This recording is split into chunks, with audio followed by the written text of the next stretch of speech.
আর ওই তেলের মধ্যে পাঁচফোড়ন আর কাঁচা লঙ্কা দিয়ে একটু ভেজে নেব।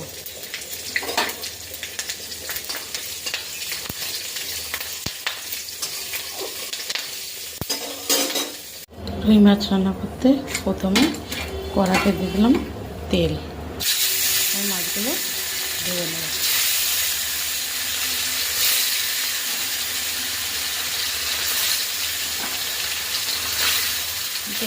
এপিট ওপিট করে লাল লাল করে ভেজে নেব। তেলের মধ্যে পাঁচফোড়ন কাঁচা লঙ্কাটা একটু ভেজে নিলাম। এবার এই সর্ষে বাটাটা, সর্ষে আর কাঁচা লঙ্কা, নুন আর হলুদ দিয়ে দেবো।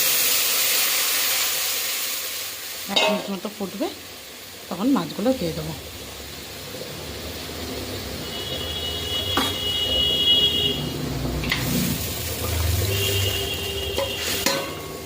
এবার ঢাকা দিয়ে দেবো।